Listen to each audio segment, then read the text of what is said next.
Astaghfirullah. Bismillahirrahmanirrahim. Assalamualaikum warahmatullahi wabarakatuh. Alhamdulillah wassalatu wassalamu ala Rasulillah wa ala alihi wa sahbihi wa mawala wa hawla wa la quwata illa billahi wa ba'du. Baik, kita lanjutkan kajian kita, masih membahas tafsir singkat dari surah Al-Baqarah, dan kita masuk pada ayat ke-121. A'udzubillahi minasyaitonirrajim. Bismillahirrahmanirrahim.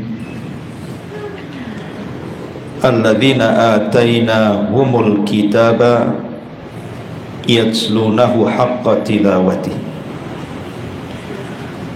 ulaika yu'minuna bihi wa man yakfur bihi fa ulaika humul khasirun.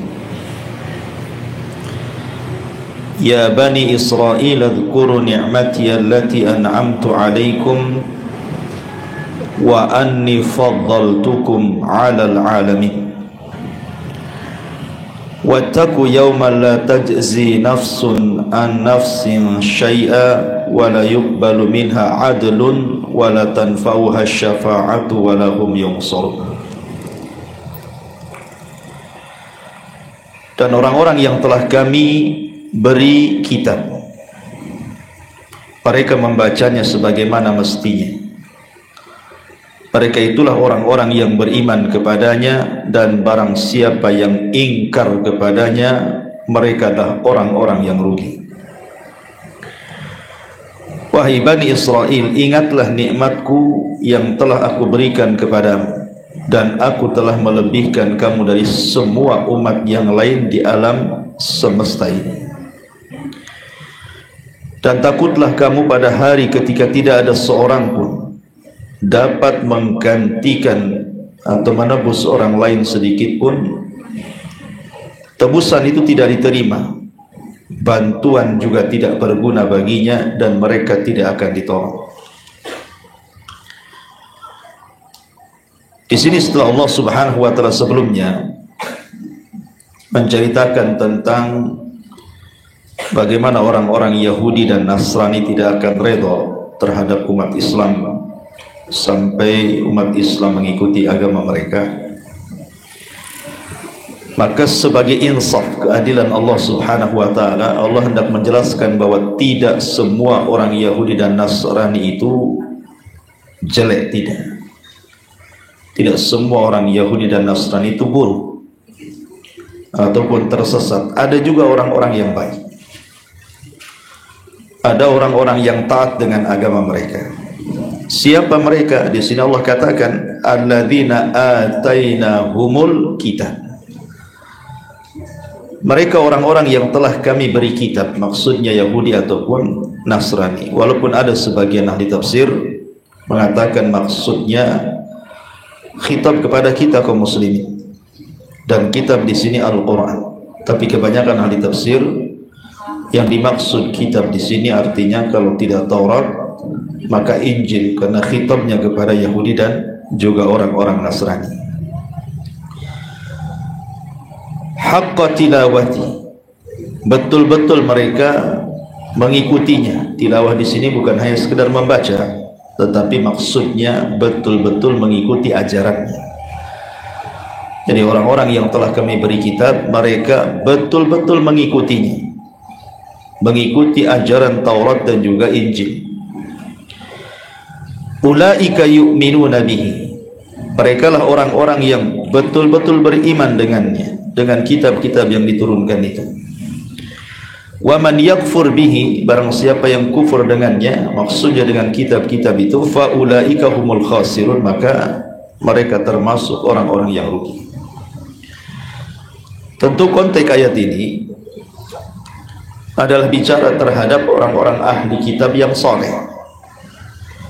Tetapi bukan berarti kemudian setelah datangnya Islam bahwa mereka masih dibolehkan untuk mengikuti agama mereka. Tidak, ini bicara di zamannya.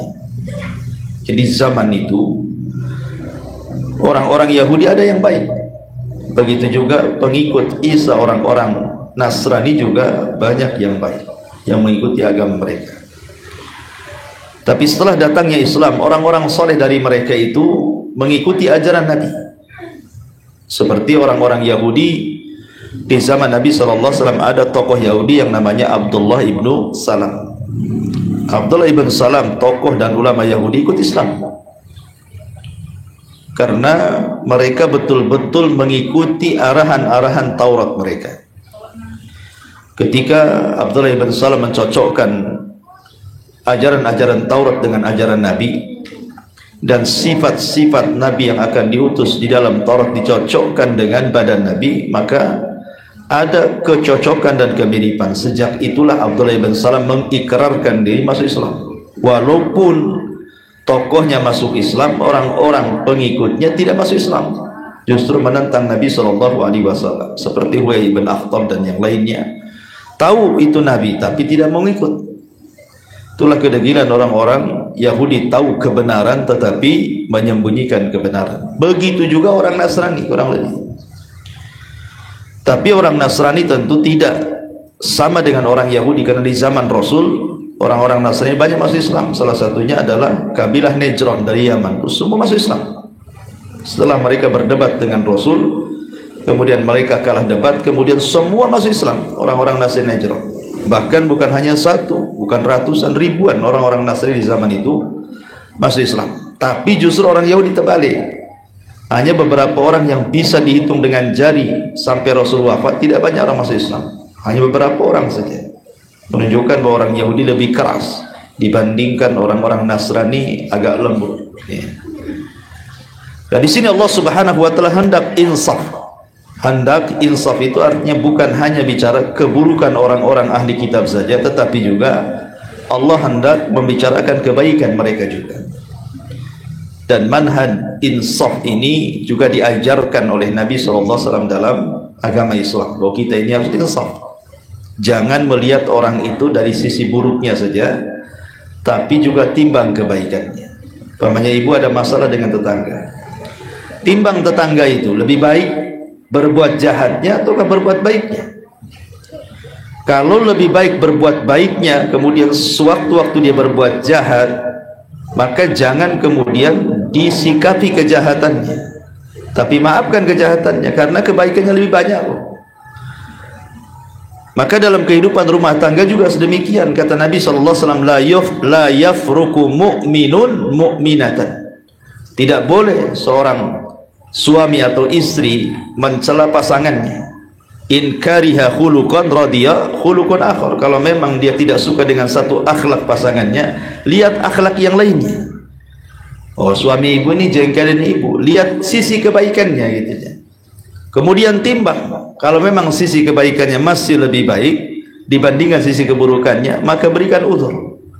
Maka ini berlaku bukan hanya dalam rumah tangga, semua bermuamalah dengan manusia juga gitu. Terkadang kita ini mudah melupakan kebaikan orang ketika ada keburukan kepada dia, kan banyak itu. Makanya Rasul mengajarkan jangan pernah melupakan jasa manusia, timbang jasanya dengan keburukannya. Ini diantara kaidah daripada ayat surah Al-Baqarah 212 ini. Kemudian setelah itu Allah Subhanahu wa taala mengingatkan kembali tentang nikmat-nikmat yang Allah anugerahkan kepada Bani Israel. Ya Bani Israil adkuru ni'mati allati an'amtu alaikum wa anni faddaltukum 'alal alamin. Wahai Bani Israel. Sekali lagi, Bani Israel bukan agama. Kalau Yahudi itu agama. Ya, bedanya Bani Israel dengan Yahudi, kalau Yahudi itu agama, tapi kalau Bani Israel bukan agama. Bani Israel ini adalah semua keturunan Nabi Yakub, itu disebut Bani Israel. Jadi kalau disebut Bani Israel berarti hendak menyebut nasab, ya, keturunan. Tapi kalau diistilahkan Yahudi berarti bicara agama, agama Yahudi. Dan kalau disebut ahli kitab berarti hendak berbicara tentang dua agama, Yahudi dan Nasrani. Karena di dalam Al-Quran itu istilah ini terulang-ulang. Istilah Yahudi, istilah Bani Israel, istilah ahli kitab, tentu ada bedanya. Kalau istilah Yahudi kebanyakan di Quran itu biasanya dalam rangka celaan. Allah kalau menyebut kalimat Yahudi itu dalam rangka mencela. Tetapi kalau disebut Bani Israel, maka Allah hendak mengingatkan nikmat. Jadi nikmat yang telah dianugerahkan kepada bapak moyang Yahudi itu diingatkan. Jadi kalau panggilan Bani Israel biasanya Allah hendak mengingatkan nikmat. Tapi kalau Allah Subhanahu wa taala menyebut dua kata ahli kitab, berarti bicara tentang Yahudi dan Nasrani, bukan hanya bicara Yahudi saja, di dalamnya juga ada Nasrani. Nah, di sini Allah Subhanahu wa taala mengkhitab ya Bani Israel, wahai keturunan Israel, keturunan Yakub maksudnya, yang 12 anaknya itu. Udhkuru ni'mati allati an'amtu 'alaikum. Ingat nikmatku yang telah aku berikan kepadamu. Dulu nenek kalian itu banyak nikmat yang Allah anugerahkan. Jangan sampai seperti mereka kufur nikmat, gitu maksudnya. Wa inni faddaltukum 'alal 'alamin. Dan Allah telah melebihkan kalian dari semua umat yang lain di alam semesta ini. Tentu ini bicara pada zamannya, ya. Sebab setelah diutusnya Nabi SAW tidak ada umat terbaik melebihi umat Islam. Makanya Allah secara mutlak mengatakan kuntum khaira ummah, kalian sebaik-baik umat. Ketika Allah mengatakan kalian sebaik-baik umat, kuntum khaira ummatin ukhrijat linnas, maknanya tidak ada umat terbaik melebihi umat Islam. Lalu ayat ini maksudnya apa? Wa inni faddaltukum 'alal alamin, dan kami lebihkan kalian wahai Bani Israel di alam semesta ini, maksudnya di zamannya. Di zaman ketika Nabi Musa hidup, maka mereka tidak ada umat terbaik kecuali mereka. Kemudian datang Isa bin Maryam, muncul orang-orang Nasrani, maka di zaman itu tidak ada yang lebih baik kecuali orang Nasrani. Kemudian datang Nabi SAW bawa Islam, maka di zaman sekarang tidak ada yang lebih baik kecuali umat Islam. Jadi kalimat wa inni faddaltukum ini dibawa ke masa mereka masih hidup. Bahwa di zaman Isa tidak ada agama yang lebih baik melainkan Yahudi. Di zaman Nabi Musa, di zaman Nabi Isa tidak ada agama yang lebih baik dibandingkan Nasrani. Tapi setelah Nabi SAW tidak ada agama yang terbaik melebihi agama Islam. Jadi konteks kepada di zaman dulu. Kemudian Allah Subhanahu wa taala mengingatkan wattaqu yauman la tajzi nafsun an nafsin syai'ah, dan takutlah kamu pada hari ketika tidak ada seorang pun menggantikan membela orang lain sedikit pun. Ayat ini adalah ayat yang terakhir turun. Ayat ini adalah ayat yang terakhir turun kepada Nabi SAW. Adapun surat yang terakhir turun kepada Nabi SAW adalah Idza jaa nasrullahi wal fath. Itu surat yang terakhir turun, surah Al-Kafir, surah An-Nasr. Tetapi kalau ayat yang terakhir turun ini, ayat ini, walaupun ada sebagian ulama mengatakan ayat yang terakhir turun surah Al-Maidah ayat 3, al-yauma akmaltu lakum dinakum wa atmamtu alaikum ni'mati wa raditu lakumul islam dinan. Tapi pendapat yang kuat inilah ayat yang terakhir turun. Wattaqu yauman, takutlah akan sebuah hari, la tajzi nafsun an nafsin syai'ah, bahwa tidak seorang pun dapat menggantikan orang lain sedikit pun, artinya memberikan pembelaan. Tidak ada yang bisa memberikan pembelaan kelak pada hari kiamat. Wala yuqbalu minha adlun, bahkan tebusan apapun tidak bisa menebusnya. Wala tanfa'u syafa'atun, syafaat apapun tidak ada guna padanya. Wala hum yunsarun, dan mereka tidak akan ditolong. Konteks ayat ini bicara tentang orang-orang kafir. Ingat, ini bicara tentang orang-orang kafir. Kenapa demikian? Karena di banyak ayat Allah Subhanahu wa taala mengatakan, seperti Allah mengatakan dalam surah Al-Maidah ayat 41. Allah mengatakan, "Innal ladzina kafaru "Lau anna lahum ma fil ardi jami'an wa mithlahu ma'ah liyaftadu bihi min adzabi yaumil qiyamah ma tuqabbila minhum wa lahum adzabun alim." Sesungguhnya orang-orang kafir, sekiranya mereka mempunyai apa yang ada di bumi ini seluruhnya, anggap saja bumi ini milik dia, dan mempunyai yang sebanyak itu pula, ataupun mungkin ditambah lagi 2 bumi, ditambah lagi 3 bumi. Untuk apa? Untuk menebus diri mereka dari azab hari kiamat. Niscaya tebusan itu tidak akan diterima dari mereka dan mereka memperoleh azab yang pedih.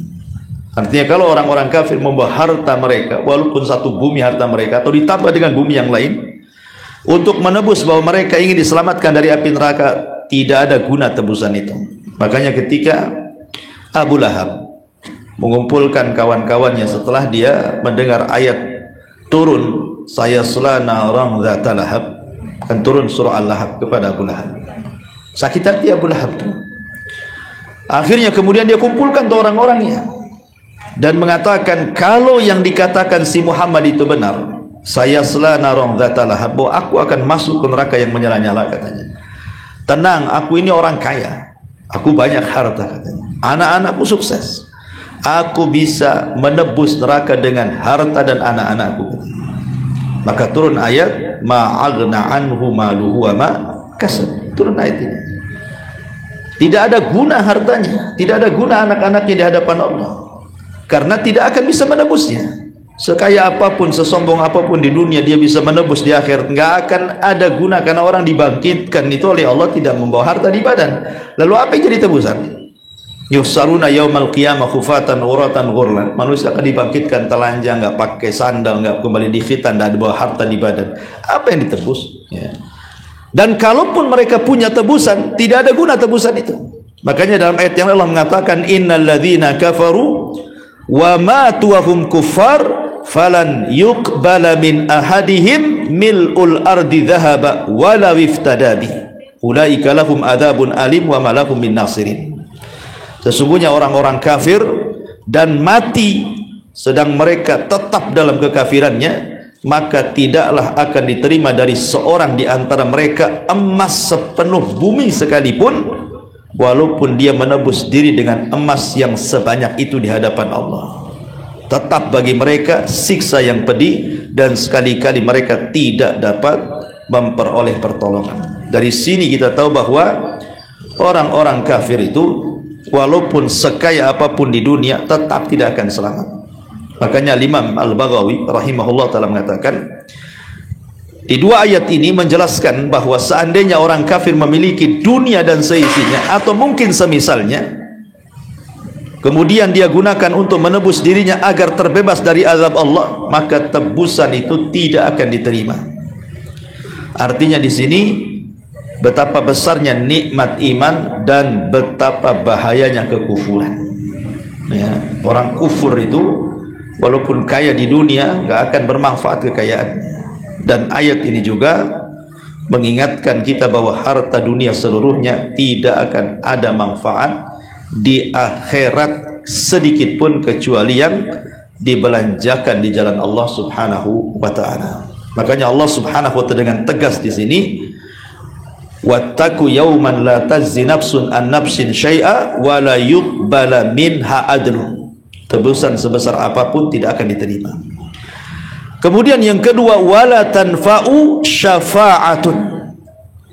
Tidak ada guna syafaatnya. Tidak ada guna syafaatnya. Allah Subhanahu wa taala berfirman dalam surah Al-An'am 51, wa anzir bihi alladhina yakhafuna an yuhsyaru ila rabbihim laisa lahum min dunihi waliyyun wala syafi'un la'allahum yattaqun.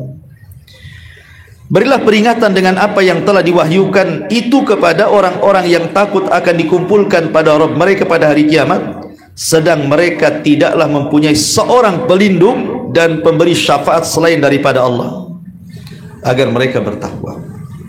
Maka dari sini kita tahu bahwa yang bisa menyelamatkan seseorang yang akan mendapatkan syafaat pada hari kiamat itu adalah karena keimanan. karena keimanan dan ketakwaan, bukan karena kekufuran. Kufur orang kafir tidak akan dapat syafaat. Makanya dengan tegas dalam surah As-Saba 22 itu untuk menunjukkan orang kafir tidak dapat syafaat itu, Qulidul ladzina za'amtum min dunillahi la yamlikuna mithqala dzarratin fis samawati wala fil ardi wa ma lahum fihinna min syirkin wa ma lahum minhum min dhahir wa la tanfa'u asy-syafa'atu indahu illa liman adzina. Katakan ya Muhammad pada mereka orang-orang musyrik itu, serulah mereka yang kau anggap sebagai Tuhan selain Allah itu. Mereka tidak memiliki kekuasaan seperat zarah pun di langit maupun di bumi, dan mereka tidak mempunyai satu andil apapun dalam penciptaan langit dan bumi, dan sama sekali tidak ada di antara mereka menjadi pembantu baginya, dan tidaklah berguna syafaat di sisi Allah kecuali orang-orang yang telah diizinkan memperoleh syafaat, dan mereka orang-orang yang beriman, orang-orang yang bertauhid, ataupun orang-orang kafir. Wala tanfa'u syafa'atu syafi'in, tidak akan ada guna syafaat orang-orang yang memberikan syafaat kepada mereka.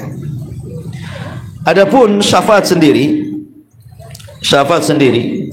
ulama membagi menjadi dua syafaat, ya. Syafaat yang pertama disebut syafa'atun khassatun, syafaat yang khusus. Dan yang kedua syafa'atun ammatun, syafaat yang umum.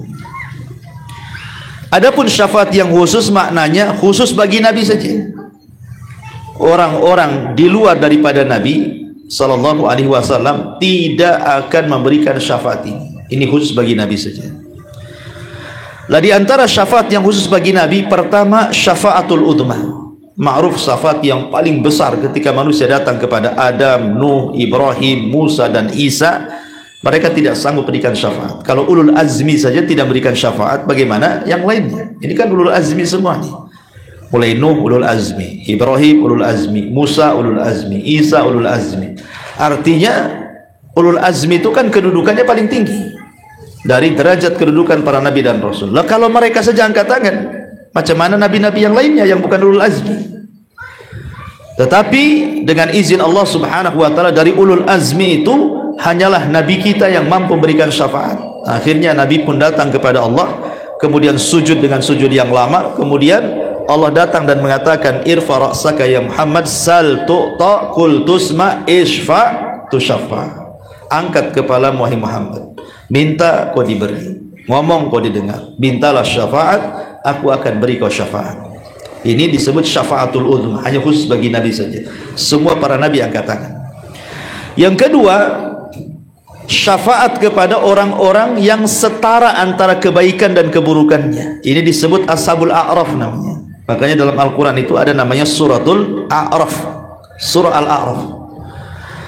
Ashabul a'raf itu adalah orang-orang yang terakhir dihisab.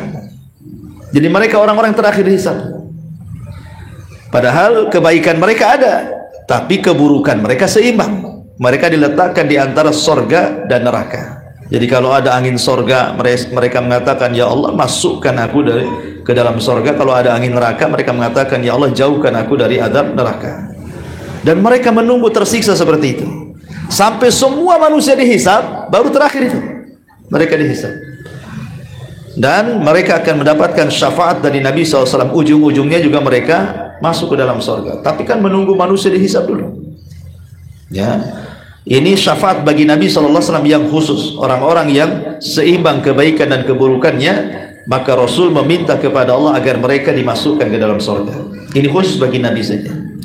Kemudian yang ketiga, syafaat dalam rangka mengangkat derajat di surga. Jadi orang-orang yang sudah masuk surga, orang-orang yang sudah masuk dalam surga, Allah angkat derajat mereka, padahal amalan mereka tidak sampai ke derajat itu.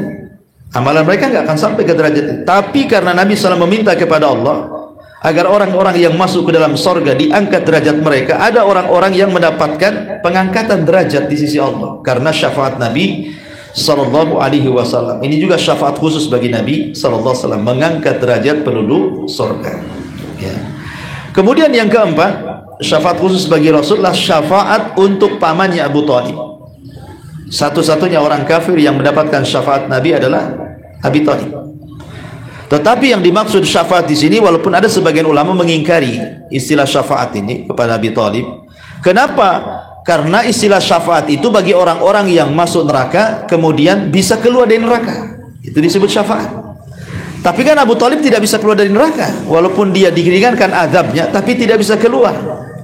Ya, sehingga ada yang mengingkari istilah syafaat di sini. Tapi ada juga yang menetapkan ini namanya syafaat khusus, hanya mengeringankan azab saja. Ketika Abbas ibn Abil Muttalib itu berbincang-bincang dengan Nabi, menceritakan tentang jasa-jasanya Abu Thalib. Jadi Abbas ini bercerita, ya Rasulullah, apakah pamanmu Abu Thalib itu yang sudah memperjuangkan Islam bersamamu, tapi dia tidak masuk Islam, apakah manfaat kelak pada hari kiamat? Kata Rasul, ya.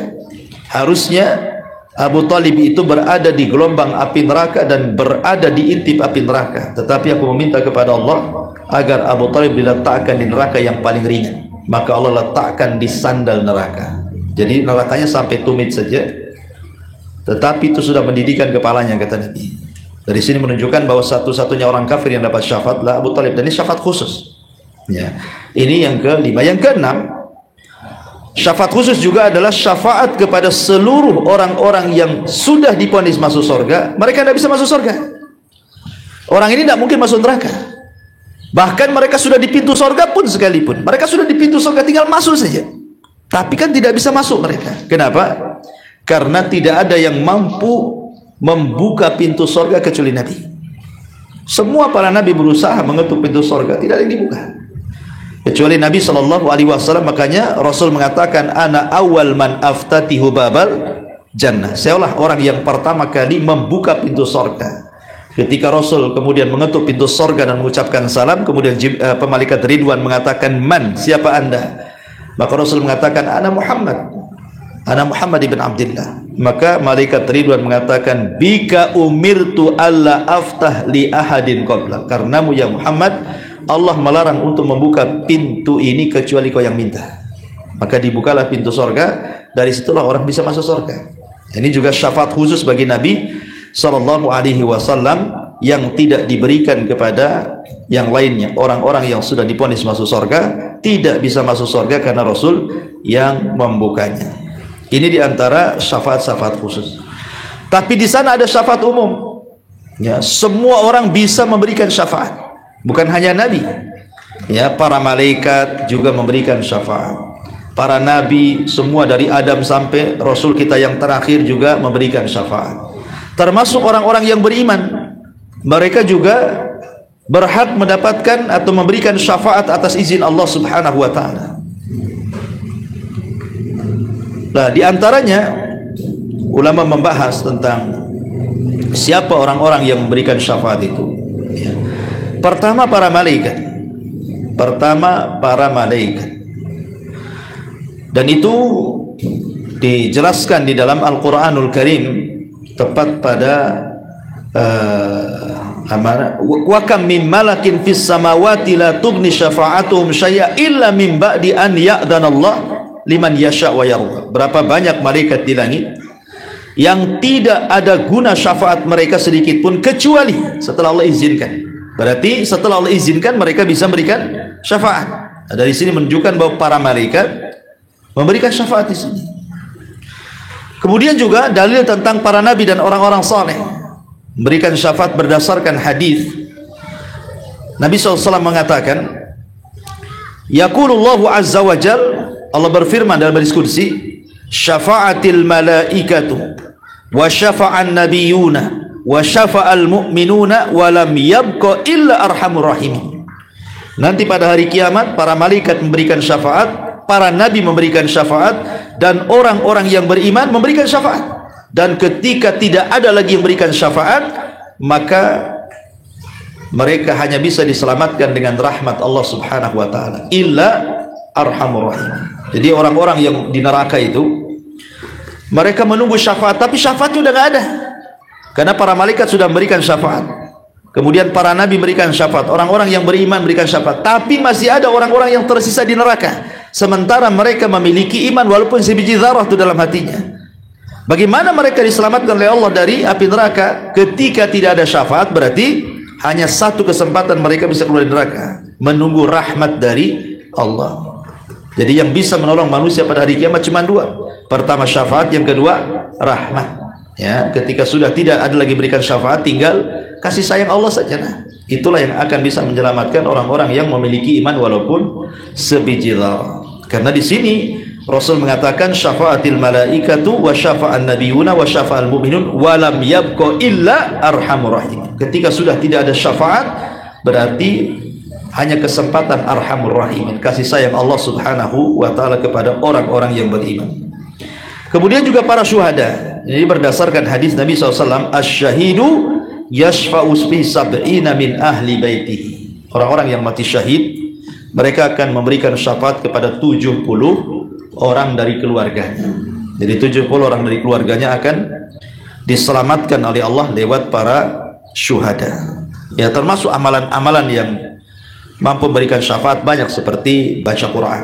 Quran itu akan memberikan syafaat. Kemudian juga puasa. Puasa juga salah satunya adalah yang bisa memberikan syafaat. Taib, ini adapun orang-orang yang terhalang dari syafaat. Orang-orang yang syafaat orang itu tidak ada gunanya. Sebagaimana di sini, wala tanfa'u asy-syafa'ah. Tidak ada guna syafaatnya itu. Siapa mereka ini? Orang-orang yang gak ada guna syafaatnya itu, percuma syafaatnya karena tidak bisa menolong mereka. Ulama mengatakan yang pertama, orang-orang yang tidak ada guna syafaatnya adalah orang-orang musyrik. Orang-orang musyrik, Allah katakan fama tanfa'uhum syafa'atus syafi'in.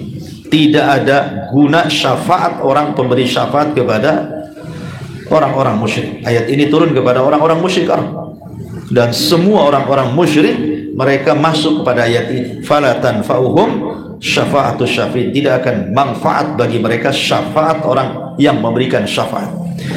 Yang kedua, al-mukadzibina bisyafa'ah. Orang yang mendustakan syafaat itu sendiri. Kalau di dunia dia dustakan, tidak ada syafaat, justru dia tidak akan dapat syafaat. Jadi para pendusta-pendusta syafaat, mereka tidak akan dapat syafaat pada hari kiamat, karena berdasarkan nas hadis dari Anas bin Malik radhiyallahu anhu, Rasul mengatakan man kadzdzaba bisyafa'ati falaysa lahu fiha nasibun. Orang yang mendustakan syafaat, justru dia tidak akan dapat syafaat. Ya. Ini yang kedua. Yang ketiga, al-imamu zalim. Pemimpin-pemimpin yang zalim. Pemimpin-pemimpin pendusta. Berdasarkan hadis Nabi SAW, sinfani min ummati lan tanalahuma syafa'at yaumil qiyamah. Ada dua kelompok nanti pada hari kiamat tidak akan dapat syafaat dariku pada hari kiamat. Rasulullah SAW mengatakan ada di antara dua umatku, sinfani, dua kelompok, syafaatku tidak ada guna kepada mereka. Mereka tidak akan dapat syafaatku pada hari kiamat. Wahuma, dan keduanya, pertama imamun zalim, imam yang zalim, pemimpin yang zalim, pemimpin yang zalim. Makanya pemimpin yang zalim itu dijelaskan di dalam hadis yang lain, Allah tidak akan melihat mereka, Allah tidak akan mengajak bicara dengan mereka, bahkan Allah tidak akan membersihkan mereka, bahkan mereka akan dapat azab yang pedih. Kemudian Rasul mengatakan malikun kadzdzab, pemimpin yang dusta, pemimpin zalim, pendusta kepada rakyatnya. Makanya kalau pemimpin itu adil, maka dia akan dapat amal jariyah, kan itu ya. Sebagaimana ketika Rasul menyurati raja-raja di zamannya, dia Raja Rasul kepada Herakli. Isinya apa? Herakli, kalau kau masuk Islam kau akan selamat, tapi kalau tidak, engkau akan menanggung dosa umatmu Arisiyin. Arisiyin itu umatnya Herakli, Romawi. Artinya kalau engkau masuk Islam, engkau akan menanggung pahala umatmu. Tapi kalau engkau tidak masuk Islam, engkau akan menanggung dosa umatmu, gitu loh. Jadi pemimpin ini kalau dia buat dosa yang menyangkut rakyatnya, maka dia akan menanggung dosa satu negara, gitu maksudnya. Tapi kalau dia berbuat baik, maka dia akan menanggung kebaikan satu negara. Wajar kalau umpamanya pemimpin itu diletakkan di urutan pertama ketika Rasul mengatakan sab'atun yudhilluhumullahu fi dhillihi yauma la dhilla illa dhilluh.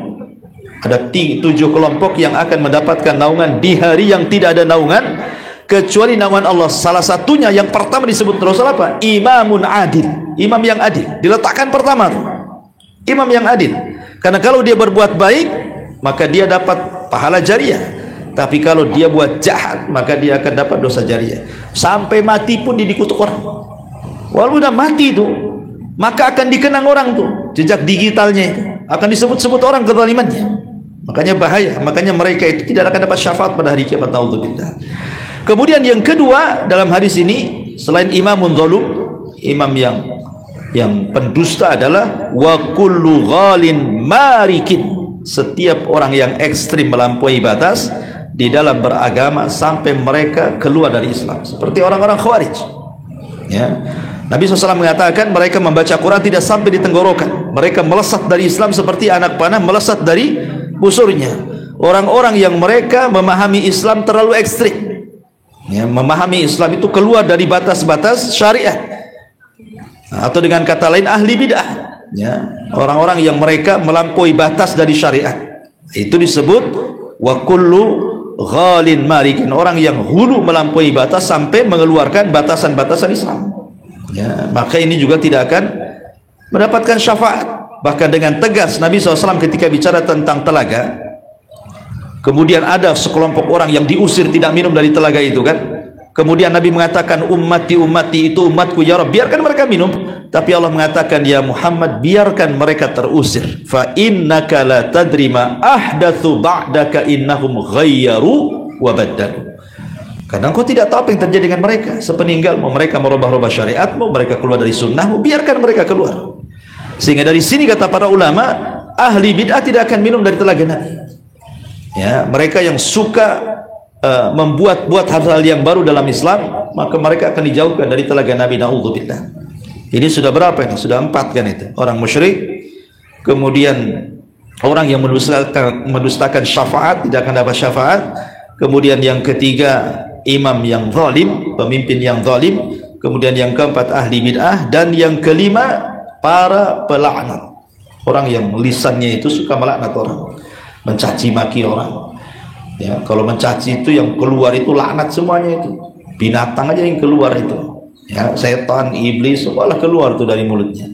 Maka Nabi mengatakan dalam hadis Abi Darda radhiyallahu an, riwayat Muslim, la yakununa la'anuna syufa'a wala syuhada yaumal qiyamah.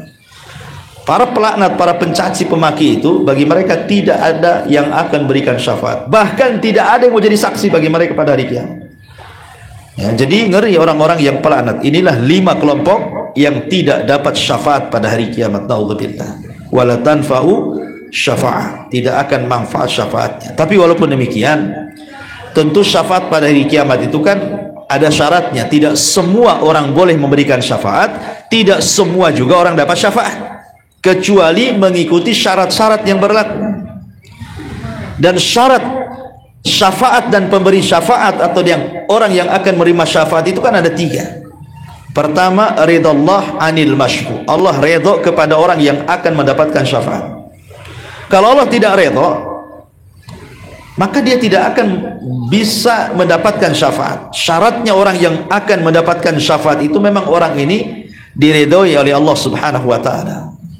Sebutkan dalam sebuah hadis Nabi SAW dari Abi Hurairah radhiyallahu an, ketika Rasul SAW ditanya oleh Abu Hurairah tentang syafaat, kemudian Rasul mengatakan, tahukah engkau ya Abu Hurairah, siapa manusia yang paling bahagia dengan syafaatku? Maka Abu Hurairah mengatakan, oh, dan Rasul yang tahu. Maka Rasul mengatakan, as'adun nas bi syafaati yaumal qiyamah man qala la ilaha illallah. Manusia yang paling bahagia pada hari kiamat dengan syafaatku adalah orang yang ketika mati dia mengucapkan kalimat la ilaha illallah. Berarti orang yang tidak mengucapkan kalimat ini tidak akan bahagia. Berarti Allah tidak redha kepada dia. Dan Allah mengatakan wala yashfauna illa limanir tadha dalam surah Al-Anbiya 28 itu. Dan Allah tidak memberikan syafaat kecuali orang yang dia ridhoi saja. Dan tidaklah Allah ridha kecuali kepada ahli tauhid. Orang-orang musyrik tidak akan diridhai Allah, mereka tidak akan dapat syafaat. Yang kedua, idznullah lisyafi', Allah memberikan izin kepada orang yang akan memberikan syafaat. Seperti Nabi SAW, ketika semua para nabi tidak sanggup berikan syafaat, Rasul minta izin dulu. Dia naik ke langit, kemudian sujud di bawah arsy, lama sujudnya, sampai Allah datang kemudian mengatakan, angkat kepalamu Muhammad, bicara kau didengar, minta kau diberi, mintalah syafaat, aku akan beri kau syafaat. Artinya di sini ada izin kan, Allah kasih izin dulu. Kalau tidak kasih izin, siapapun tidak akan berikan syafaat, malaikat sekalipun. Ya. Kemudian yang ketiga, bukan hanya izin kepada orang yang akan berikan syafaat, tetapi redha Allah kepada orang yang berikan syafaat juga. Jadi redha ini baik kepada orang yang akan berikan syafaat atau kepada orang yang akan diberikan syafaat. Dua-duanya harus dapat redha, dapat keinginan Allah Subhanahu wa taala, keridhaan Allah Azza wa Jalla. Ini tiga perkara yang harus dipahami tentang syarat syafaat. Ya, pertama redha dari Allah kepada orang yang akan diberikan syafaat. Yang kedua, izin Allah kepada orang yang akan berikan syafaat. Dan yang ketiga, redha juga bagi orang yang akan berikan syafaat, illa min ba'di an ya'dzanallahu liman yasha wa yarda. Allah mengatakan, kecuali orang yang dapat izin dari Allah bagi yang dikehendaki dan yang Allah redai. Baik, ya. Ini diantara syurut asy-syafaat. Masyarul muslimat yang dimuliakan Allah Subhanahu wa taala. Kemudian juga yang berkaitan dengan syafaat ini, masyarul muslimat yang dimuliakan Allah Azza wa Jalla, bagaimana caranya atau apa sebab-sebab seseorang itu mendapatkan syafaat? Ya, asbab seseorang itu mendapatkan syafaat. Yang pertama tentu yang paling besar ya, asbab mendapatkan syafaatlah tauhid. Adalah tauhid kepada Allah Subhanahu wa taala. Ini yang paling besar orang mendapatkan syafaat adalah tauhid. Kenapa? Karena ketika Nabi SAW memintakan ampun kepada pamannya Abu Talib, kan Rasul sedih itu ketika meninggal Abu Talib itu. Bagaimana tidak sedih selama sepanjang hayat Rasul tinggal di rumah Abu Talib dari kecil, udah sampai diangkat jadi nabi, sampai ditolong dakwah. Jadi ketika kematian itu betul-betul Rasul kehilangan. Makanya hari di mana meninggalnya Abu Talib disebut Amul Hazni, hari kesedihan. Sehingga ketika Abu Talib meninggal, Rasul terus berdoa kepada Allah untuk keselamatan pamannya Abu Talib. Tapi Allah turunkan surah At-Taubah ayat 113. Makana lin nabiyyi walladzina amanu an yastaghfiru lil musyrikin walau kanu ulil qurba. Tidak layak bagi seorang nabi ataupun orang-orang yang beriman memintakan ampun kepada Allah untuk orang-orang musyrik walaupun mereka kerabat dekat. Menunjukkan bahwa Allah nafikan di dunia kepada Rasul, tidak boleh kau mintakan ampun kepada paman Abu Talib karena dia musyrik walaupun itu kerabatmu. Dari sini menunjukkan bahwa kenapa Abu Talib tidak bisa mendapatkan doa ampunan dari Nabi kepada Allah, karena alasannya karena dia syirik. Dia mati di atas kesyirikan. Berarti ini menunjukkan bahwa terhalangnya istighfar Nabi kepada Abu Talib karena kesyirikan. Maknanya kalau Abu Talib mati Islam, tentu akan diterima istighfarnya. Ya. Dari sini menunjukkan sebab terbesar orang mendapatkan syafaat itu adalah at-tauhid. Ya. Kemudian yang kedua, qiraatul Quran, membaca Al-Quran.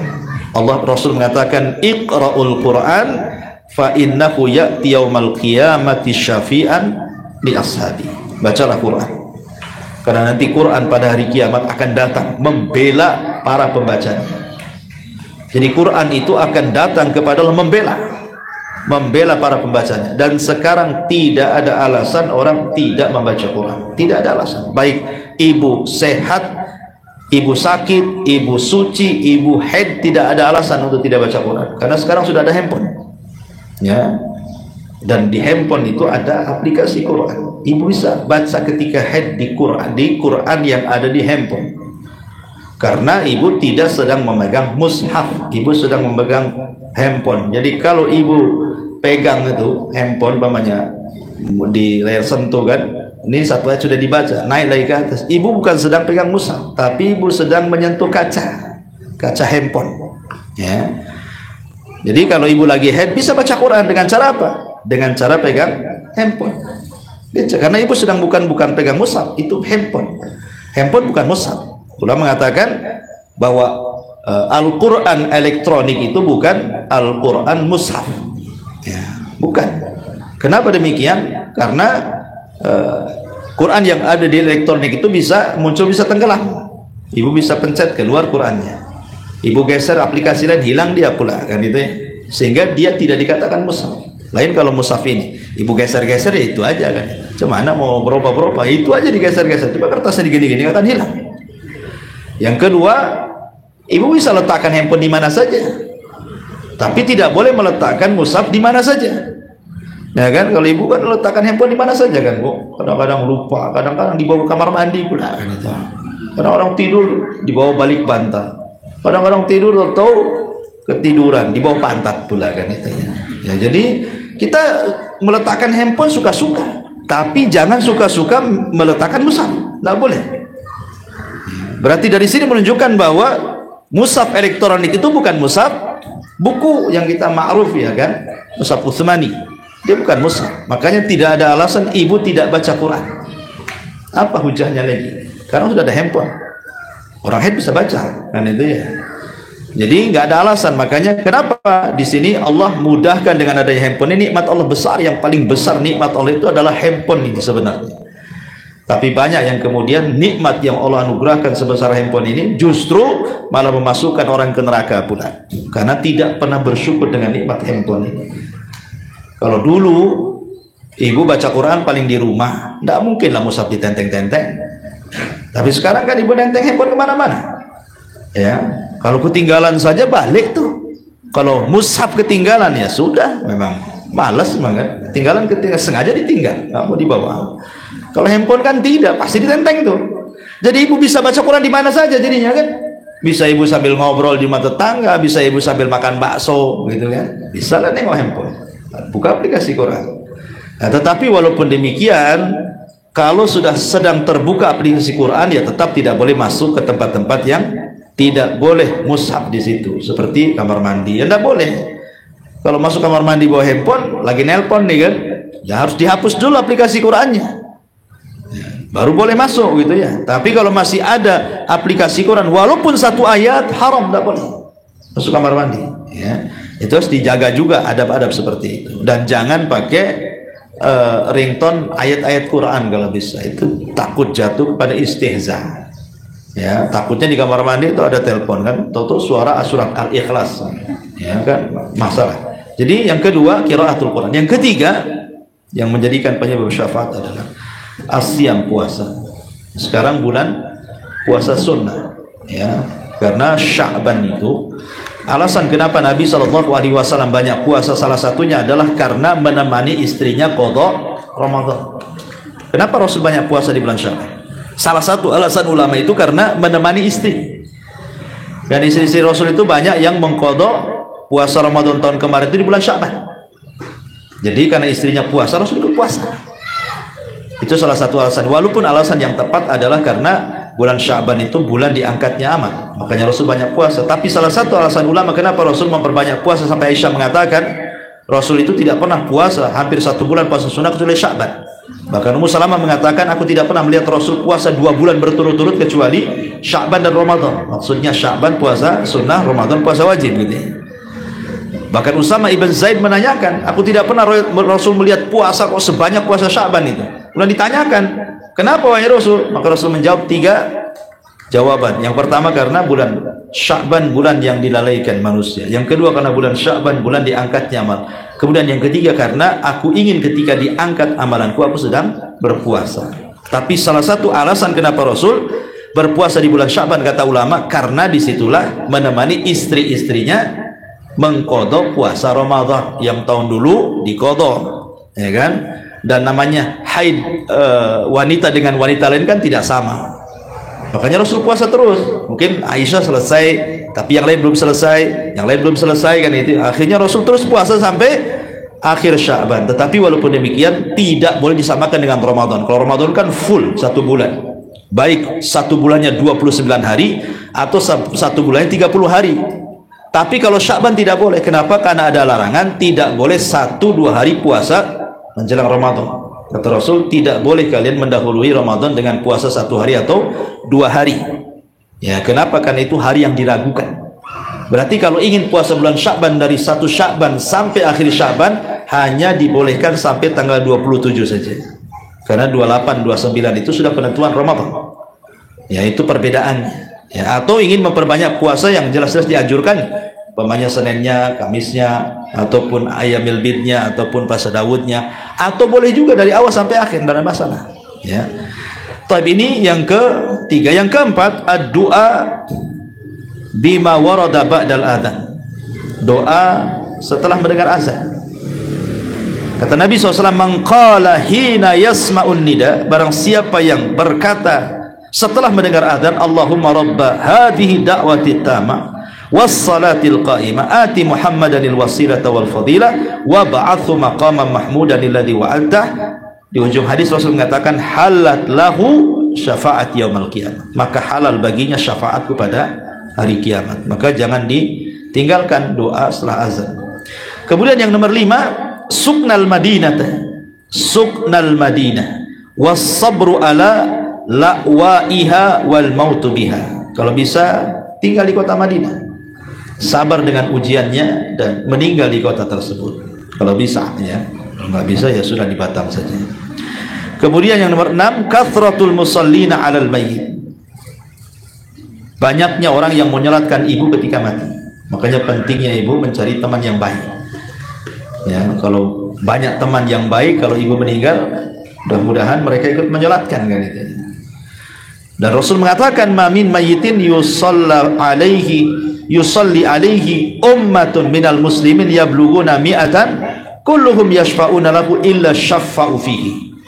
Tidaklah mayat disolatkan oleh umat Islam mencapai 100 orang, semuanya minta syafaat kepada Allah, kecuali Allah akan memberikan syafaat kepada mayat tersebut. Kemudian nomor 7, kasratus shalah, memperbanyak salat. Sebutkan dalam sebuah hadis ketika seorang wanita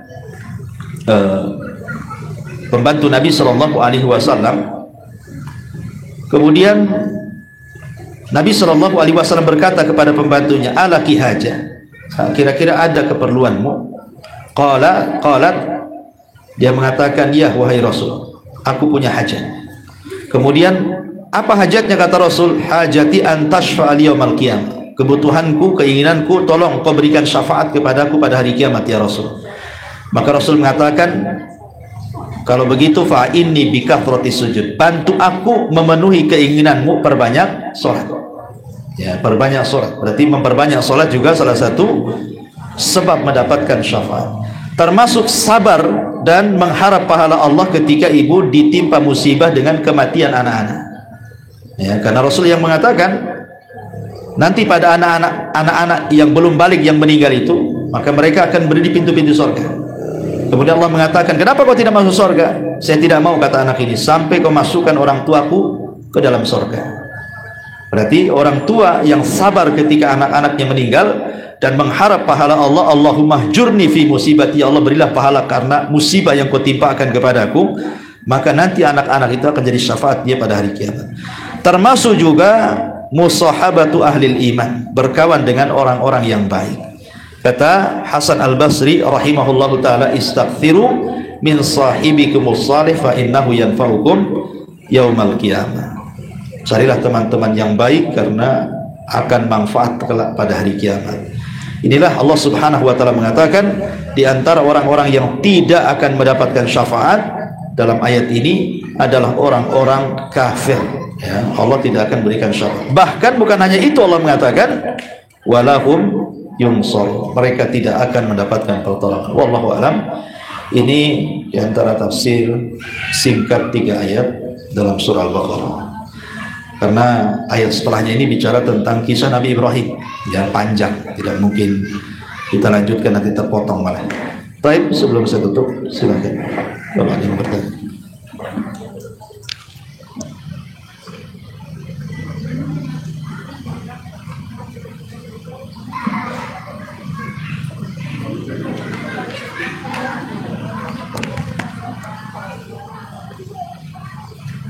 Bismillah, Assalamualaikum Ustaz. Ya, salam.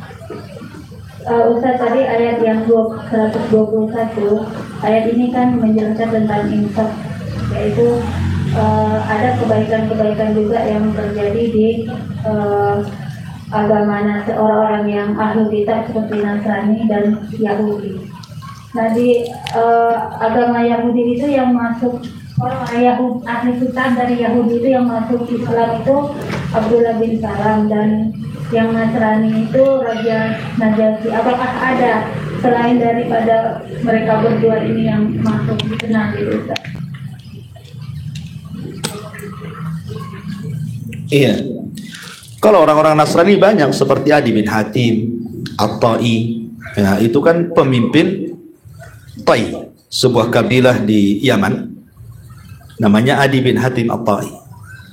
Itu tokoh Nasrani besar. Makanya ketika dia mendengar bahwa Islam menyebar di kota Madinah, kemudian Rasul mulai membebaskan beberapa kabilah-kabilah di seluruh masuk Islam gitu kan. Ini kabilah Tai ini ketakutan kalau Rasul dan para sahabat menyerbu daerah dia. Akhirnya kemudian mereka ngomong sama pemimpinnya, Adi ibn Hatim At-Tai. Dia mengatakan, masuklah ke agama Muhammad biar kami aman di sini. Maka Adi bin Hatim mengatakan, tidak, agamaku lebih baik daripada agama dia. Bahkan aku bercita-cita akulah yang akan menguasai Arab, katanya. Akhirnya ketika baru saja ngomong begitu, beberapa istilahnya ngelapor intel-intel itu bahwa pasukan Ali sudah mengepung daerah Tai itu. Akhirnya dia kabur ke mana? Ke Syam, karena Syam itu waktu itu negara Nasrani, ya, minta bantuan. Dia lupa ketika kabur itu saudarinya ketinggalan, lupa dia. Jadi dia hanya mikir anak istrinya saja, saudarinya ketinggalan dan tertawan. Jadi dia kepikiran tuh ketika udah sampai di perbatasan Syam itu, kepikiran dia, ya, nyesel kenapa saudaranya nggak ikut. Rupanya saudara ketahuan, maka dia balik lagi. Jadi dia sangka itu saudaranya akan diperlakukan aneh-aneh gitu ya. Rupanya ketika sampai dimaki sama saudaranya, kenapa kau tinggalkan aku, katanya. Macam-macam, terus diperlakukan dengan baik. Akhirnya dia pun masuk Islam. Ya, bahkan ketika masuk Islam dia datang kepada Rasul. Rasul mengatakan, kenapa kau lari gitu? Kenapa kau lari gitu? Dia mengatakan, karena aku merasa agamaku lebih baik di dalam agama, kata Rasul. Kemudian Nabi SAW menunjukkan akhlak bahwa dia itu bukan seorang pemimpin yang haus kekuasaan, tapi dia menampakkan sisi lain dari kenabiannya. Jadi ketika Adi bin Hatim At-Tai ini ngobrol dengan Nabi, sekali datanglah ada orang susah dilayan sama Nabi, ada orang tua renta dilayan sama Nabi. Pokoknya nampak kalau seorang raja nggak seperti itu pasti akan nyuruh ajudannya. Sehingga Adi bin Abi Hatim dalam hatinya, ini bukan hanya raja, ini betul-betul Nabi. Baru dia terfikir. Sampai Rasul mengatakan, masuklah Islam wahai Adi. Kamu tahu Persia? Kata Rasul. Iya. Kamu pernah ke daerah tertentu? Rasul mengatakan daerah tertentu. Ya. Rasul tidak pernah ke situ, tapi Rasul mengatakan nanti daerah itu, kamu pernah ke sana, katanya. Nanti daerah itu akan masuk kekuasaan kaum muslimin. Sebenarnya Adi nggak yakin, mana ada Mekah aja belum ditaklukkan kok, cerita pula naklukan Persia yang negara adidaya gitu kan. Tapi Rasul dengan keyakinan ngomong dengan Adi seperti itu. Tapi karena Adi melihat ada sisi kenabian, jangan-jangan bisa benar bisa salah nih kan itu. Akhirnya lama-lama tertarik dia masuk Islam. Adi bin Adi At-Tai. Inilah salah satu ketika turun surah At-Taubah itu, ittakhadhu ahbarahum wa ruhbanahum arbaba min dunillah. Bahwa orang-orang Yahudi Nasrani itu mengambil padri dan pendeta mereka sesembah selain Allah. Ini Adi bin Hatim At-Tai ini protes. Rasul saya ini mantan Nasrani gitu ya, bahkan pembesar lagi. Saya ini pendetanya lagi, pemimpin negara Tai lagi kan. Aku tidak pernah sujud kok sama mereka, tidak pernah juga aku ruku kepada mereka. Rasul mengatakan bukan itu maksudnya. Maksudnya kalau pendetanya menghalalkan, kalian ikut menghalalkan. Kalau pendeta yang mengharamkan, kalian pula ikut mengharamkan. Pada Allah dan Rasulnya tidak mengharamkan. Itulah bentuk mereka orang Yahudi dan Nasrani itu menjadikan padri dan pendeta mereka Tuhan. Kata Adi bin Hatim At-Tai, sadaqta, kau benar. Ini tokoh Nasrani, Adi bin Hatim At-Tai ini masuk Islam. Ya. Kemudian yang Nasrani banyak. Contohnya anak daripada Huyai bin Akhtab. Nah, itu kan juga dulunya Yahudi, Safiyah. Safiyah masuk Islam kan itu, jadi istri Nabi lagi, Safiyah gitu ya. Nah, kemudian juga selain Najasyi yang masuk Nasrani. Kalau Yahudi sih tidak banyak cerita kalau Yahudi ya, karena Yahudi itu memang bisa dihitung dengan jari, tidak kurang dari 10 orang yang masuk Islam di zaman Nabi itu. Ya, itu pun yang paling besar ya itu Abdullah ibn Salam saja. Ya, tapi kalau orang Nasrani ini kan banyak, satu Nejron gitu ya. Bayangkan kabilah besar di Yaman tuh Nejron itu semua masuk Islam. Ya, belum lagi Herakli sendiri sebenarnya ingin masuk Islam tuh, Herakli itu. Cuman karena dia takut dengan jabatannya, akhirnya dia mau masuk Islam. Bahkan dia sudah ngomong sama Abi Sufyan tuh, kalau seandainya aku dipertemukan dengan Muhammad itu, aku akan cuci tuh kakinya. Nah, ketika dia ngomong sama pembesar-pembesar Romawi itu, akhirnya marah mereka, hampir mau menurunkan Herakli dari kerajaannya. Takut dia. Kata Herakli, "Ndak, aku hanya tanya, nguji kalian saja," katanya. Akhirnya tak jadi dia keluar dari Nasrani kan. Tetap dia Nasrani. Bahkan perang lagi sama Nabi. Tapi ketika terjadi kekalahan gitu ya, padahal memungkinkan Romawi itu menyerang dengan kekuatan besar ke Madinah. Nah, tetapi Herakli sudah tahu siapa Rasulullah, nggak akan menang melawan dia gitu. Makanya ketika kekalahan di Tabuk itu ya sudah, kekalahan di Mu'tah, ketika di situ Ja'far meninggal, Zaid meninggal, Abdullah bin Rawah meninggal, kemudian Khalid bin Walid memimpin, dan itu perdana Khalid perang itu. Setelah 20 tahun dah masuk Islam itu ya, di tahun ke-7 Hijriah baru Khalid masuk Islam. Pas pula dia ikut di perang Mu'tah tuh. Dan bukan jadi pemimpin, jadi pasukan biasa. Tapi ketika 3 pemimpin yang ditunjuk Rasul gugur, disitulah nampak kepiawaian Khalid bin Walid. Sampai jenderalnya masuk Islam gara-gara Khalid. Ketika ditanya, "Khalid, apa sih kunci kemenanganmu?" katanya. "Gimana orang Islam ini kok bisa menang padahal jumlah tidak banyak?" katanya. Kata Khalid, "Kami loh suka mati sebagaimana kalian suka hidup," katanya. Nah, itu kuncinya, masuk Islam dia. Jadi orang-orang Nasrani itu memang banyak yang masuk Islam di zaman itu, dan sampai sekarang orang-orang Nasrani itu banyak masuk Islam. Ya, walaupun mereka berusaha untuk kristenisasi, tetapi kebalikan juga, banyak juga di antara mereka yang masuk Islam. Tapi orang Yahudi tidak ada. Orang Yahudi itu sombong, mereka nggak akan masuk Islam. Wallahu a'lam. Iya. Tentang syafaat yang diberikan oleh orang-orang minimal 100 orang yang menyolatkan mayit.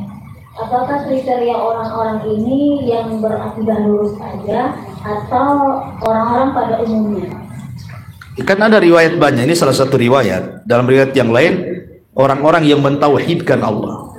Riwayatnya banyak tentang masalah. Salah satu redaksi hadisnya adalah orang-orang yang mentauhidkan Allah. Bahkan riwayat itu tidak 100, 40 orang. 40 orang yang mentauhidkan Allah, dan mereka minta syafaat kepada Allah kecuali Allah berikan syafaat. Dalam riwayat yang kita baca 100 orang. Ya, artinya tidak sembarang orang yang sholat di belakang orang yang meninggal, maksud di sini. Tidak semua orang. Orang-orang yang betul mentauhidkan Allah. Karena orang-orang yang mentauhidkan Allah itu kan ikhlas meminta syafaat. Ya, tidak semua orang. Orang-orang, makanya saya mukadimahi tadi, cari teman-teman yang baik. Maksudnya baik di sini ya sepaham, seakidah gitu kan. Nah, sebab kalau seandainya orang itu bukan sepaham, seakidah, dia sholatnya sholat saja. Dia hanya mencari pahala 1 qiraat saja kan. Tapi orang-orang yang seakidah dengan kita, setauhid dengan kita, pasti dia akan berdoa kepada kita dengan tulus supaya dia sendiri ketika Allah selamatkan, dia akan menyelamatkan kita. Nah, jadi orang-orang yang bertauhid, semakin banyak teman-teman yang baik yang seakidah, ya mudah-mudahan ketika kita meninggal mereka mau menyolatkan kita. Karena kalau orang-orang awam itu tidak peduli dengan kita, nggak peduli. Saya itu pernah, bahkan waktu saya masih dakwah di Kijang tuh, saya disuruh untuk mandikan, kemudian nyolatkan juga. Jangankan orang lain, anak-anaknya nggak mau nyolatkan. Mau balbul rokokan itu di depan rumah, saya sempat marah. Ini anak durhaka ini katanya. Ini terakhir loh mereka doa sama orang tuanya. Tak ada yang nyolatkan. Semua anaknya, yang laki-laki tidak nyolatkan. Yang perempuan memang tradisi, memang jarang orang nyolatkan. Tapi yang laki-laki ini semua pada rokokan di depan. Jelas-jelas bapaknya saya mandikan, saya kafankan, kemudian saya solatkan lagi dekat musolanya di situ. Anaknya nggak ada yang nyolatkan. Auzubillah, sampai ngurus dada saya itu. Terus saya ngomong sama PRT-nya, kejam kali anak-anaknya itu. Ini terakhir mereka mendoakan orang tua. Nah ini anak-anaknya juga gimana orang lain juga. Ya tidak tahu yang dipikirin anaknya itu. Mungkin memang ditunggu kematiannya mungkin. Nah ini udah saatnya dibagi waris. Lama kali matinya. Ini udah saatnya gitu ya. Makanya Umar bin Khattab radhiyallahu mengatakan, sekalipun seorang anak itu berbuat baik sama dengan orang tua berbuat baik kepada kita. Anggaplah dulu orang tua kita nyebokin, nyuapin, nggak bisa tidur tengah malam. Setelah anaknya kemudian besar, orang tuanya tua, sakit, anaknya juga ingin berbakti yang sama. Kata Umar tuh tidak ada sama, nggak akan sama. Kenapa? Karena orang tua merawat kita itu, dia takut kematian kita, maksudnya biar hidup ya. Tapi kita merawat orang tua itu, kita tidak takut kematiannya. Paling tinggi sudah takdirnya ya, sudah takdirnya, sudah tua, mau apa, memang waktunya meninggal. Gitu ya. Kalau orang tua anaknya meninggal tuh hatinya lama itu ya, kalau bisa saya aja yang mati gitu bahasanya gitu. Tapi kalau orang tua itu bahasanya paling tinggi seperti itu, sudah waktunya, apalagi saya sudah berusaha gitu. Kata Umar, kalau kalian merawat orang tua itu, kalian harapkan kematiannya. Tapi kalau orang tua merawat kalian, dia mengharapkan kehidupannya. Jadi nggak akan sama gitu ya. Wallahu a'lam. Iya, ada lagi.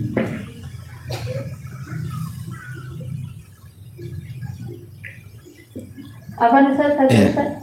Tadi kan Ustaz menyebutkan tentang ashabul a'raf, itu orang-orang yang timbangan amal dan timbangan amal kebaikan dan timbangan dosanya itu sama, dan dia berada di tengah-tengah antara surga dan neraka. Dan mereka ini terakhir dan masuk surga itu apakah karena lamanya seperti orang yang terakhir masuk surga yang disebutkan dalam? Bukan, terakhir hisab. Kan setelah hisab masih ada proses yang lainnya. Terakhir di hisab. Setelah hisab itu ada timbangan, kan itu ya. Ada diterbangkan suhuf, dibentangkan jembatan, masih banyak. Hisab ini kan awal-awal. Maksudnya yang terakhir ditanya. Setelah semua ditanya, dia yang terakhir dihisab. Ya. Bukan yang hadis tentang orang yang terakhir keluar dari neraka. Yang pertama masuk surga, bukan itu bukan ashabul a'raf. Orang itu memang sama sekali tidak punya kebaikan, cuman sebiji darah saja. Ini punya kebaikan banyak, 50%. Karena ada yang mentafsirkan ashabul a'raf itu begini, orang-orang yang ketika berjihad mereka tidak dapat restu orang tua. Sebagian ulama tafsirkan siapa ashabul a'raf itu, salah satu penafsirannya orang-orang yang mereka berjihad tidak dapat restu orang tua. Satu sisi berjihad lillahi ta'ala itu amalan yang sangat agung, bahkan masuk surga tanpa hisab jihad itu kalau dia mati syahid. Tapi sisi lain tidak ada izin dari orang tua itu durhaka, dan itu juga dosa besar. Sehingga akhirnya kan imbang di sini kan, pahala jihadnya 50%, pahala durhakanya 50%, maka disebut ashabul a'raf gitu maksudnya. Ada yang mentafsirkan seperti itu. Jadi orang-orang yang mereka berangkat jihad tetapi satu sisi tidak dapat izin orang tuanya. Makanya ketika ada seseorang laki-laki dari Yaman jalan kaki sampai ke Madinah, itu kan berapa hari itu jalan kaki. Kemudian dia mengatakan, Rasul libatkanlah aku dalam jihad ini. Rasul mengatakan, ahayyun walidain, masih hidup orang tua. Rasul tidak bertanya skill jihad, bisa apa kamu? Enggak. Bisa nombak kah? Bisa panah kah? Naik kuda kah? Enggak. Rasul yang pertama ditanya adalah bukan skill jihadnya, tetapi masih hidup orang tua. Kata anak muda ini masih hidup. Bagaimana? Sudah izin belum? Dia mengatakan, orang tuaku tidak mengizinkan aku. Bahkan ketika dia melihat aku pergi, dia menangis. Maka Rasul mengatakan, kalau gitu pulang kau ke Yaman, fajahid fihima. Ya, berjihadlah untuk keduanya, buat keduanya tertawa sebagaimana engkau sudah membuat mereka menangis. Dan di sini menunjukkan bahwa amalan jihad satu sisi mulia, tapi sisi lain izin orang tua menentukan keridhaan jihad. Itulah disebut ashabul a'raf. Ini satu penafsiran gitu ya, disebut ashabul a'raf. Ada banyak penafsiran ulama, tapi salah satunya di sini. Artinya kan mereka punya kebaikan besar. Lain kalau orang yang terakhir keluar dari neraka ini enggak punya kebaikan sama sekali mereka.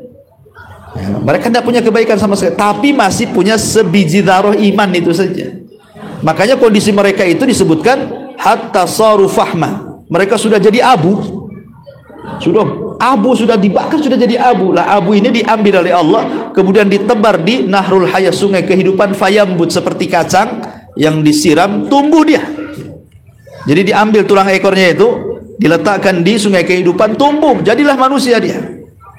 Kemudian dia memandang ke belakang api neraka yang menyala-nyala, memandang ke depan ada pohon yang penuh dengan buah-buahan dan di situ ada mata air. Kemudian dia mengatakan, ya Rabb, jauhkan aku dari neraka, dekatkan aku ke pohon itu, katanya.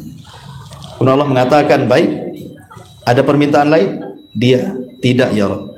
Kau janji kalau seandainya sudah ku dekatkan kau ke pohon itu, kau tidak akan minta yang lain? Tidak ya Rabb, katanya. Karena dia sudah takut dengan neraka tuh, ingin menjauh tuh. Akhirnya didekatkan ke pohon itu. Makanlah dia dari buahnya, minumlah dari minuman. Itulah pertama kali dia makan lezat dan minum enak. Rupanya di depan lagi, jauh di sana itu ada pohon yang jauh lebih besar. Karena dia pikir, nanti kalau habis nih buahnya apa yang saya makan? Ini air kalau kering macam mana pula? Ada pohon yang lebih besar lagi. Mungkin itu buahnya lebih banyak lagi, airnya lebih banyak lagi. Maka dia mengatakan, ya Rabb, dekatkan aku ke pohon yang kedua.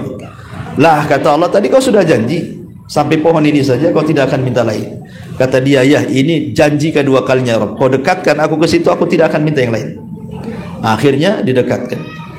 Kemudian ada lagi pohon yang lebih besar dari itu, asing itu saja. Sampai akhirnya ketika melihat gerbang sorga dan sorga sudah ditutup, maka dia mengatakan, ya Rabb, dekatkan aku ke gerbang itu. Aku pengen lihat saja, nggak ada niat masuk, pengen lihat.